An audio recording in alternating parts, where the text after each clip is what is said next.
Shalom, saudara. Hari ini mari kita sama-sama mengalami janji Tuhan dalam hidup kita. Hakim-Hakim pasal 5 ayat 1 sampai 31. Nyanyian Deborah. Pada hari itu bernyanyilah Deborah dan Barak bin Abinoam demikian. Karena pahlawan-pahlawan di Israel siap berperang, karena bangsa itu menawarkan dirinya dengan sukarela, pujilah Tuhan. Dengarlah ya raja-raja, pasanglah telingamu ya pemuka-pemuka. Kalau aku mau bernyanyi bagi Tuhan, bermazmur bagi Tuhan, Allah Israel. Tuhan, ketika engkau bergerak dari Seir, ketika engkau melangkah maju dari daerah Edom, bergoncanglah bumi, tirislah juga langit, juga awan tiris airnya.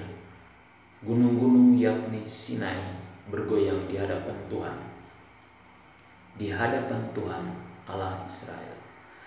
Dalam zaman Samgar bin Anak, dalam zaman Yael, kafilah tidak ada lagi dan orang-orang yang dalam perjalanan terpaksa menempuh jalan yang berbelit-belit. Penduduk pedusunan diam-diam saja di Israel.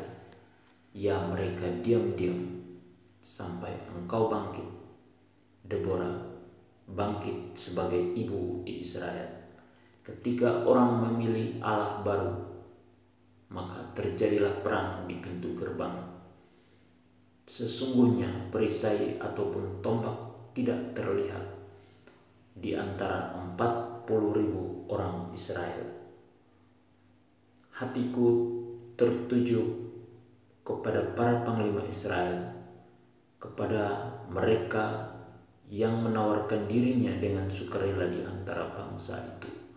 Pujilah Tuhan, kamu yang menunggang keledai betina putih, kamu yang duduk di atas permadani, kamu yang berjalan di jalan, ceritakanlah hal itu. Di tempat-tempat penimbangan air, menurut suara orang-orang yang berdendang, di sanalah orang menyanyikan perbuatan Tuhan yang adil, perbuatannya yang adil terhadap orang-orangnya di pedusunan di Israel. Pada waktu itu turunlah umat Tuhan ke pintu gerbang. Bangunlah, bangunlah, Deborah, bangunlah, bangunlah, nyanyikanlah suatu nyanyian. Bangkitlah Barak dan kirimlah tawananmu, hai anak Abinoam. Lalu turunlah para bangsawan yang terluput. Umat Tuhan turun baginya sebagai pahlawan. Dari suku Efraim mereka datang ke lembah mengikuti engkau, ya suku Benyamin, dengan laskarmu. Dari suku Makir turunlah para panglima, dan dari suku Zebulun orang-orang pembawa tongkat pengarah. Juga para pemimpin suku Isakar menyertai Deborah, dan seperti Isakar demikianlah Naftali menyertai Barak. Mereka menyusul dia dan menyerbu masuk ke lembah. Tetapi pihak pasukan-pasukan suku Ruben ada banyak pertimbangan. Mengapa engkau tinggal duduk di antara kandang-kandang sambil mendengarkan seruling pemanggil kawanan? Di pihak pasukan-pasukan suku Ruben ada banyak pertimbangan. Orang Gilead tinggal diam di seberang sungai Yordan, dan suku Dan, mengapa mereka tinggal dekat kapal-kapal? Suku Asyir duduk di tepi pantai laut, tinggal diam di teluk-teluknya. Tetapi suku Zebulun ialah bangsa yang berani mempertaruhkan nyawanya. Demikian juga suku Naftali di tempat-tempat tinggi di padang. Raja-raja datang dan berperang. Pada waktu itu raja-raja Kanaan berperang dekat Taanak, pada mata air di Megido. Tetapi perak sebagai rampasan tidak diperoleh mereka. Dari langit berperang bintang-bintang,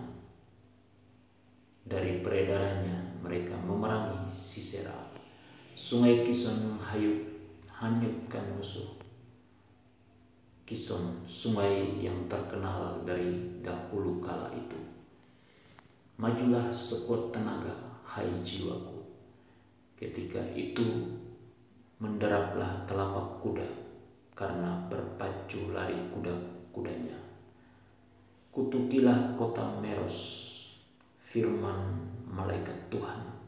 Kutukilah habis-habisan penduduknya, karena mereka tidak datang membantu Tuhan sebagai pahlawan. Diberkatilah Yael, istri Heber, orang Keni itu, melebihi perempuan-perempuan lain. Diberkatilah ia melebihi perempuan-perempuan yang di dalam kemah.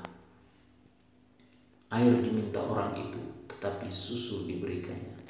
Dalam cawan yang indah disuguhkannya dadi. Tangannya diulurkannya mengambil patok, tangan kanannya mengambil tukul tukang, ditukulnya Sisera. Dihancurkannya kepalanya, diremukkan dan ditembusnya pelipisnya. Dekat kakinya orang itu rebah, tewas tergeletak. Dekat kakinya orang itu rebah dan tewas. Di tempat ia rebah, di sanalah orang itu tewas, digagahi. Dari jendela ibu Sisera menjenguk dan berseru dari tingkap, mengapa keretanya tak kunjung datang? Mengapa kereta-keretanya belum kedengaran? Yang paling bijak di antara dayang-dayangnya menjawabnya, dan ia sendiri juga membalas perkataannya itu. Bukankah mereka mendapat jarahan dan membagi-baginya? Gadis, seorang dua untuk setiap orang, jarahan. Kain berwarna selai, dua untuk Sisera. Jarahan kain sulaman aneka warna selai, dua untuk leherku. Demikianlah akan binasa segala musuhmu, ya Tuhan. Tetapi orang yang mengasihinya bagaikan matahari terbit dalam kemegahannya. Lalu amanlah negeri itu 40 tahun lamanya. Perintah Tuhan supaya hati kita selalu tertuju kepada Tuhan dan selalu memuji dan meninggikan nama Tuhan. Dan kita harus memiliki hati yang suka rela kepada orang lain yang membutuhkan pertolongan. Janji Tuhan hari ini bahwa kita akan mengalami kemenangan yang satu kepada kemenangan